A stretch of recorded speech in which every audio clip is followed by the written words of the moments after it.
Hello, my name is Sasha Stone, and welcome to CEPA's State of the Alliance, a new series bringing together thought leaders from Europe and North America to deliberate the most pressing challenges facing the transatlantic alliance. Today, we are delighted to welcome the Ambassador of Latvia to the United States, His Excellency, Mr. Māris Selga. Over the last year, Ukraine has skillfully and courageously defended itself and the peace and security of its European neighbors. Today, we discuss the alliance's efforts to ensure Ukraine's victory. Of course, Latvia has been a key partner to Ukraine and has been one of the loudest voices calling on the transatlantic community to highlight the threat that Russia poses to the transatlantic alliance. Mr. Ambassador, thank you for joining us today. As you know, we just passed the one-year mark since Russia conducted its full-scale invasion of Ukraine. To that end, what is your assessment of the alliance's efforts to support Ukraine? Well, thank you very much for having me at CEPA Studio. Well, I think that it's first, of course, it's a very sad and terrible thing actually what's going on in Europe, in the middle of the Europe. I mean, when one of the United Nations Security Council country actually has attacked another member free independent country. But as you were right to mention, I mean, it's 1 year since war started in Russia's war in Ukraine, and I think that it shows that Ukraine is ready to fight for its independence and freedom, and at the same time also ready to fight for our independence and freedom as well as Europe as a whole and transatlantic community. So that, of course, is one of the reasons why we are all ready to help Ukraine as much as it's necessary. And you are right, of course, it's almost on our doorsteps. If you look from geographical position of Latvia, so that we are very close to the war. And of course, having our history, I mean, in mind, I think we are one of those countries who understand Ukraine very well, and that's one of the reasons why society and government in general is very supportive. Wonderful, wonderful. That's great to hear. I wanted to ask as well, I know there was recent news about a bill that was introduced to reintroduce conscription in Latvia. And of course, conscription is, we have seen that in the other Baltic countries and in the Nordic countries as well, with the exception of, I believe, Iceland. But I wanted to ask, how does Latvia view the threat of Russia? And, why do you think Latvia has been such a strong calling on the threat of Russia and highlighting the threat that Russia poses to the transatlantic alliance for several years now? Well, I think at the end of March we will be celebrating 19 years of being members of NATO alliance. So that I think that shows our determination. I mean, to be part of NATO group and then to defend our country when it's necessary. But of course, Russia's war in Ukraine showed that, I mean, we have to be ready probably sooner than later. And that's one of the reasons why we are changing the law and changing the system a little bit, which so far has worked very well. So, but we know that, understand that at the moment that we probably have to do a little bit more, I mean, to be ready in case. So we know very well, and that's what United States leadership has always said, that, every inch will be defended. Article 5 is standing strong, so that's what we hope for and, of course, what we count for. But knowing our eastern neighbor, I think probably we have to be more cautious. With joining NATO by Finland and Sweden, we hope that, of course, our region will be even stronger as it is now and will be stronger in future. Fantastic. Yeah, absolutely agree that Finland and Sweden joining NATO will be a huge boon to the alliance. I wanted to ask, as we have passed the one-year mark since Russia conducted its full-scale invasion of Ukraine, there's been a lot of conversation about what the next year looks like, what Ukraine needs to achieve victory. But my question for you is what does victory look like for Ukraine, and what should the alliance be working toward? We should support Ukraine as much as necessary, as long as necessary, and of course it's only Ukraine can make a decision.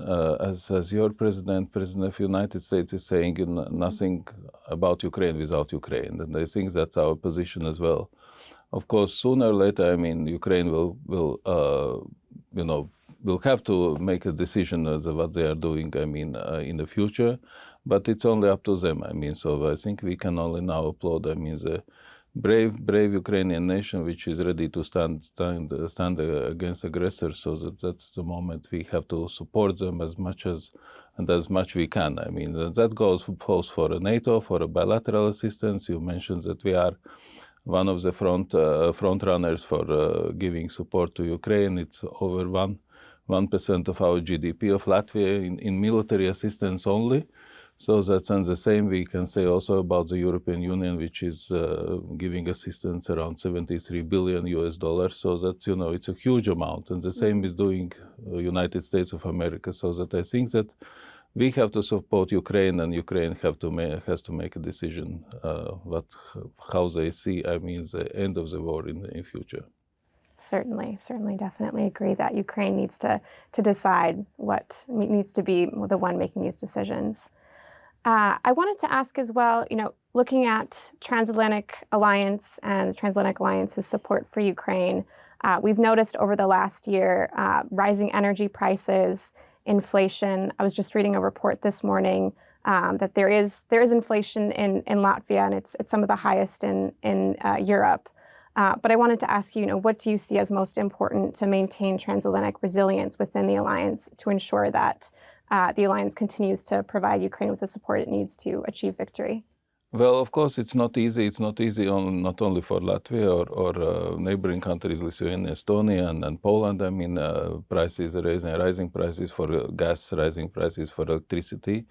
I mean, you feel here it's in the United States as well. It's probably the impact of Ukraine is a little bit smaller than it is in Europe. But I think we have shown, I mean, enormous unity, both in transatlantic alliance, I mean, in NATO, within NATO, and also within European Union. I think we have to keep that unity in order to show Russia that they cannot, divide us and then actually conquer Ukraine, I mean, easiest way. So that's probably what Putin was looking for. But we have shown that actually that doesn't work and didn't work, and that's what we have to work for the future as well. Certainly. Wonderful. I also wanted to ask, with regards to taking a more long-term view of the European security architecture, of course, Putin's invasion of Ukraine has fundamentally altered the European security architecture. And there's conversations ongoing for what changes need to be made within the alliance, within the EU, to account for this new threat environment. But in your view, looking at the long term, how do you see the future of the European security architecture, and what changes do you think need to be made?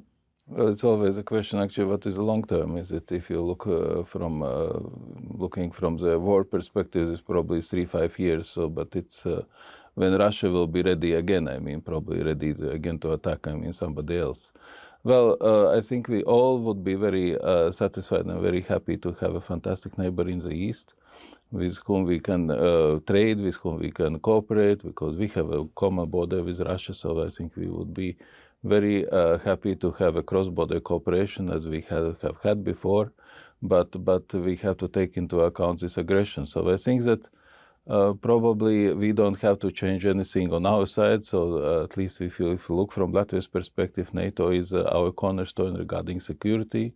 When we were joining European Union and NATO, we were saying, in general terms, saying that we have hard security, that's NATO, and soft security, European Union.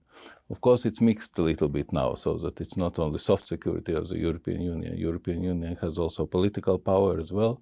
So that's how we see, I mean, how we are building our security system from our point of view.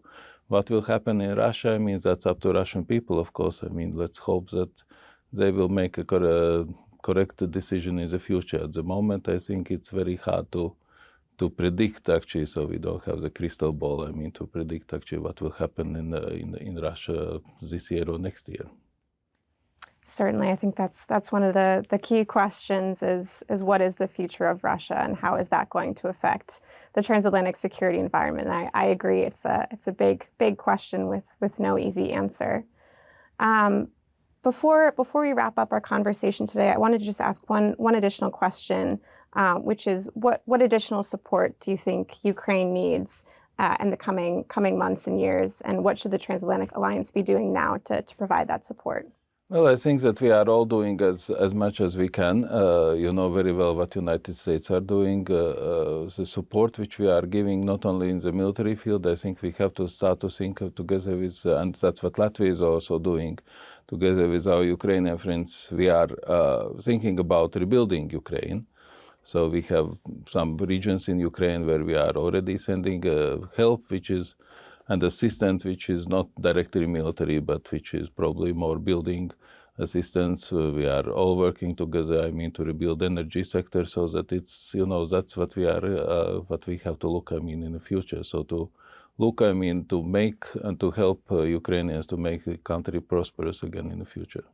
Wonderful. Mr. Ambassador, thank you so much again for taking the time to speak with our team. It's been a pleasure to hear more about what Latvia is doing to support Ukraine and the vital military assistance that your country is providing to Ukraine to ensure it can achieve victory. Thank you all for joining today. This again has been CEPA's State of the Alliance. For further research and analysis, be sure to visit cepa.org, and thank you again for joining.